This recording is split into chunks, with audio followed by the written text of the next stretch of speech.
Salut encore. Et bienvenue sur notre deuxième podcast de la journée. Alors, je profite toujours pour faire mes deux premiers podcasts parce que je passe souvent trop de temps pour faire les deux. Dans la famille, ce deuxième podcast pour moi, ça s'adresse au fait que est-ce que vous ne pensez pas que la guerre qui est en train de mener, que la cible c'est l'Afrique? Moi, je vous dis encore, est-ce que vous ne pensez pas que cette guerre, la cible c'est l'Afrique? Dernièrement, nous avons vu le champion de Formule 1 nous dire qu'il est temps que l'Afrique doit se libérer de l'Angleterre, France, l'Allemagne, bref, de tous ces pays qui nous ont colonisés. Et quand vous voyez un champion comme celui-là, venez vous donner une information comme ça. La famille, c'est parce que ce sont des gens qui ont l'information du monde. Quand il vient vous dire cela, c'est parce que lui, il connaît déjà ce qui va arriver.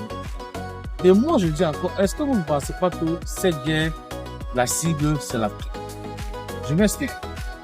Quand je dis que la cible, c'est l'Afrique, vous avez bien vu tous ces bombardements qui arrivent.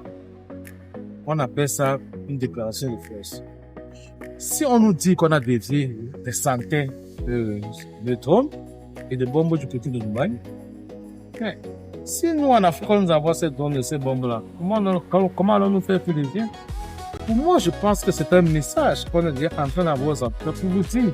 Sachez que lorsque prochainement nous viendrons et qu'on va vous demander, donnez-nous ce devoir. Parce que si vous ne le donnez pas, vous avez vu la démonstration de force que nous avons fait ailleurs.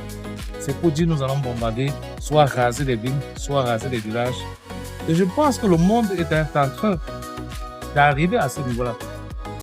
J'ai l'impression que chez nous en Afrique, on est toujours en train de s'amuser. Quand les choses se passent, on ne comprend rien. Rappelez-vous toujours du Covid. Quand le Covid est arrivé, on croyait que c'était en Chine, c'était. Mais lorsque c'est venu nous retrouver en Afrique, bien vrai qu'ils ne s'imaginaient pas que ça n'allait pas faire des ravages. Mais bon, Dieu nous a sauvés en ce moment. Et je pense que ce que ce champion de Formule 1 a dit est à prendre très au sérieux. Si nous, les Africains, nous voulons continuer à nous amuser, continuons toujours avec nos présidents qui ne sont pas ambitieux là, que pour eux, je ne sais pas comment ils voient l'Afrique dans peut-être 20 ou 30 ans. Après, depuis 43 ans, on ne sait pas à quel niveau on a vu certains pays, mais on ne sait pas où ils sont aujourd'hui. Donc, je profite de cela pour dire à la famille, il est temps que l'Afrique vraiment se mette déjà au travail. Parce que je pense que nous avons excessivement trop de retard. Lorsqu'on voit déjà ce qui est en train de se passer, un peu de partout dans le pays des autres, là on comprend au moment que nous ne sommes même pas encore prêts pour pouvoir être compris dans les pays du monde. Donc, je viens dire à la famille, lorsque le monde est en train d'avancer, il faudra bien que les autres se mettent au travail.